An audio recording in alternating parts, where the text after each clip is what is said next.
Ya. Halo semuanya, aku Hujali Saumikrana dari kelompok 4. Sekarang kita bakal wawancara nih salah satu pedagang yang ada di SMP kita, yaitu SMP Negeri 12 Bandung. Halo Bapak. Halo juga. Bapak biasanya dipanggil siapa nih? Saya itu kalau dulu ya angkatan yang 2000 ke sana panggil saya itu MU. Tahu nggak MU itu singkatannya apa? Apa tuh? MU Mas Udin. Oh, U-nya U ya? Iya. Oh, MU keren. Kalau sekarang apa? Sekarang mah banyak ya Bapak aja. Pak Udin karena udah tua ya mungkin. Jadi kebanyakan manggilnya Pak Udin aja. Tapi kalau menurut aku sih Pak, walau udah mungkin senior tapi tetap cocok kok kalau misalnya dipanggil MU. Gimana menurut kalian? Oke, nah kita nih kan sebagai pelajar di SMP 12 yang sering mengunjungi warung Bapak tuh penasaran tentang gimana sih perjalanan ekonomi Bapak sebagai penjual. Kita masuk ke pertanyaan pertama nih. Kenapa sih Bapak memilih berjualan sebagai salah satu warung di SMP 12? Oh begitu ya. Jadi gini, awal-awalnya kan dari sekolah juga kan udah ada aturannya. Jadi yang boleh berjualan di sini diantaranya ya mungkin yang belum PNS kayak gitu. Jadi termasuk saya sendiri, penjaga sekolah sama rekan-rekan TU honorer yang lain gitu. Jadi yang diperbolehkan hanya itu aja. Kalau Bapak sendiri udah berapa tahun nih? Kalau saya mulai jualan dari tahun 98. Oh, lama dong ya? Belum lahir Iya, ya? belum lahir Iya. saya. Dulu saya pertama kesini dari tahun 94. Tapi waktu itu kan masih sendiri. Jadi belum boleh jualan gitu. Pas sudah keluarga, menikah, ada istri baru boleh jualan. Berarti sama istri juga ya Bapak jualannya? Iya. Menurut Bapak nih kan Bapak udah bertahun-tahun, seneng nggak sih jadi salah satu penjual di SMP 12? Wah seneng banget. Iya. Pokoknya mah murid-murid SMP 12 is the best. Wow, is the Iya. best ya. Bapak juga is the best. Keren. Nah terus kita juga penasaran nih sama ekonominya. Bapak masih ingat nggak kira-kira modal awal Bapak itu berapa sih? Kalau ekonomi untuk saat ini, karena ini kan masih masa pemulihan pandemi ya, jadi masih berangsur-angsur, baru berangsur mulai membaik ya. Kalau dulu sebelum ada pandemi itu lumayan ya, apalagi tahun-tahun 2010 ke belakang itu lumayan untuk jualan gitu. Karena emang banyak juga ya, lebih banyak siswanya. Iya, siswanya banyak juga, terus pembelinya lumayan. Iya. Kalau sekarang baru pemulihan, jadi ya baru mulai baik gitu. Iya. Kalau untuk modal awalnya kalau kira-kira sekitar 3 sampai 4 juta lah gitu 3 untuk. sampai 4 juta itu modal Iya. awal. Iya. Kalau misalnya dari Bapak sendiri ada nggak sih kayak tips gitu atau cara biar siswa-siswi dan para Bapak Ibu guru tuh datang gitu ke warung Bapak buat beli? Ya tentu kan kalau setiap tahun berubah-ubah ya, keinginan perubahan zaman juga, keinginan siswa itu mau jajannya apa, jadi kita itu harus pandai-pandai inovasi gitu. Iya, seperti sekarang ya, ayam dikasih, anak-anak maunya yang pedas-pedas gitu, dikasih yang pedas gitu. Oke, jadi tadi secara singkat nih kita ngobrol bareng Pak Udin. Gimana nih menurut teman-teman? Oke deh kalau gitu, makasih Pak Udin. Sama-sama. Halo semuanya, balik lagi dengan aku Huja dari kelompok 4 dari kelas 8A. Sekarang kita udah bareng salah satu pedagang yang merupakan juga salah satu guru di SMP 12.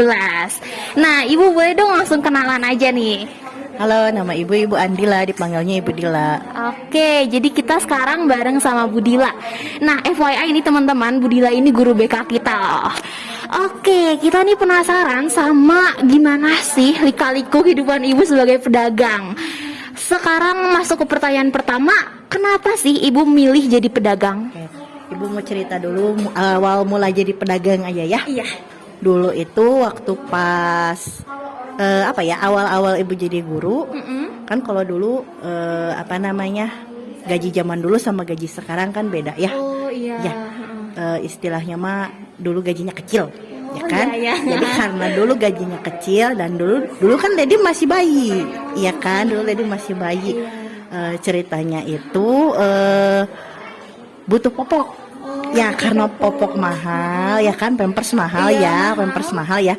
Jadi ibu menyiasatinya dengan spray anti ompol. Ya jadi karena dulu sekalian dipakai dan sekalian dijual, ya jadi akhirnya mulai dari situ ibu lebih sering berdagangnya. Berarti gitu. ibu buat sendiri barang-barangnya? Iya. Oh, keren.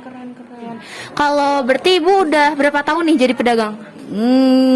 Berarti kalau jadi pedagang ya, kalau jadi pedagang ya awalnya itu aja tadi 2009 berarti. Berarti ya. udah lumayan lama ya? Iya, menurut ibu nih selama bertahun-tahun jadi pedagang lebih banyak senangnya atau nggak enaknya? Kalau ibu bilang lebih banyak senangnya. Kenapa tuh? Kenapa? Karena kalau berdagang itu kan kita jadi bos di diri kita sendiri ya. Kita tidak ada yang mengatur harus begini, tapi kita tetap harus punya tanggung jawab sama diri kita masing-masing. Gitu. Kalau dari ibu sendiri ini kan udah pengalaman dong ya berarti jadi pedagang. Ada nggak sih tips dan triknya biar dagangan kita tuh laku? Yang pasti mah satu, kalau untuk kita sebagai pedagang kita harus murah senyum ya. Bener ya? Kan kita kalau misalkan mau beli dagangan, orang yang dagangnya cemberut, galak, marah-marah kan males ya. Pengen beli tapi yang jualnya kayak gitu kan ya. Jadi walaupun kita butuh juga jadi udahlah mending beli di tempat lain aja gitu kan ya. Yang pasti mah itu satu harus banyak senyum. Yang kedua mungkin apa ya, ada sesuatu dari toko kita atau dari dagangan kita yang bikin orang teh pengen beli lagi. Misalkan sama-sama jualan jus ya, tapi misalkan jusnya harganya sama-sama 5.000, tapi misalkan kalau di sana gelasnya yang segini gini, tapi kalau di misalkan di tempat ibu gelasnya misalkan lebih gede misalkan ya, seperti itu ya, bisa gitu. Itu kan bisa sebagai apa? Keunggulan ya. Oke, berarti pokoknya harus murah senyum sama kita harus punya keunggulan ya di produk kita. Oke, keren banget ya. Tadi kita udah kepoin dikit nih sama salah satu pedagang Bu Dila. Kita juga dikasih tips dan triknya dan juga pengalamannya. Keren banget. Makasih Bu Dila. Oke, dadah. Halo semuanya, aku Jelisa Umi Kirana dari kelompok 4 kelas 8A untuk mata pelajaran IPS kegiatan ekonomi. Nah, sekarang aku udah bareng sama salah satu ibu kos, yaitu boleh dong perkenalan ibu siapa nih? Nama Ibu Cici. Biasa dipanggil dengan Ibu Cici saja. Oke, Ibu Cici, CICIK ya? Oke, sip. Iya, oke. Nah, boleh dijelasin dong, ibu ini kos-kosannya ada di mana dan punya berapa kamar nih? Sebenarnya kosannya sih nggak banyak, cuman 7 kamar. Kebetulan ada di dekat rumah, di belakang rumah, gitu. Jadi berarti bisa langsung apa ya, mengawasi gitu ya, mengontrol. Oke. Kalau ibu sendiri kenapa sih buka usaha kos-kosan?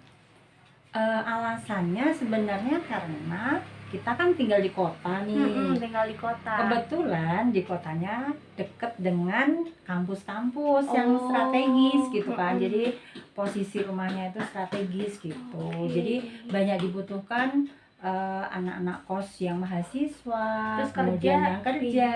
Kebetulan kan bersebelahan dengan kantor yang besar gitu. Berarti emang letaknya strategis ya. Betul sekali. Oke, selama jadi ibu kos nih, menurut ibu gimana? Apakah senang atau susah banget, nyebelin atau gimana? Senang sih, senang. Karena bisa belajar dari anak kos sebenarnya. Karakter anak tuh zaman sekarang tuh kan setiap saat itu berubah. Iya, ya. berubah. Dulu dengan sekarang tuh beda. Oh, tipenya anak-anak tuh semakin zaman berubah tuh juga berubah gitu. Nah, itu bisa untuk bisa jadi pembelajaran untuk mengenal anak-anak muda, terutama anaknya tante gitu ya. Itu gimana sih sebaiknya yang bagus untuk kosan, untuk untuk menghadapi anak-anak Oh, muda. iya, berarti ibu sendiri senang ya selama jadi ibu kos. Udah berapa lama nih jadi ibu kos? Ibu kos udah berapa lama ya? Dari tahun 2016. Oh, berarti udah sekitar 6 tahun ya? Iya. Wow, udah lama ya. Terus dari awal nih buka kos-kosan, apakah modalnya gede atau gimana? Modalnya ya, sebenarnya karena kebetulan aja punya kebetulan sebenarnya ada apa ya, kamar yang kosong gitu ya. Jadi akhirnya punya pikiran, oh kayaknya dikosin aja deh gitu. Karena ada kamar kosong daripada nggak dipakai ya, Iya, mendingan betul. bisa jadi produktif. Iya. Oke, terus menurut ibu sendiri ada nggak sih selama jadi ibu kosan tuh kayak tips dan triknya gitu? Ada, pasti ada. Apa tuh? Ini trik yang sebenarnya sangat membantu untuk para pemilik kosan juga dalam hal marketing gitu ya. Iya, gimana Kalau tuh? zaman dulu anak kos itu mau mencari kos itu dia jalan gitu, mencari-cari gitu ya. Ada yang misalnya, oh siapa tahu ada tempelan nerima kos. Iya, gitu. misalnya di dinding gitu Nah ya. gitu. Sekarang sudah tidak zamannya lagi. Sekarang itu anak kos tuh mencarinya pakai online. Oh, sudah Nah, digital. betul. Jadi dengan online kita masukin ke Mami Kos atau ke lewat Facebook, itu banyak yang langsung setiap hari itu mencari. Jadi setiap ada yang kosong, biasanya kita langsung upload lagi. Ada yang kosong, begitu Iya. paling ya sehari 2 hari seminggu gitu pasti ada. Berarti juga jadi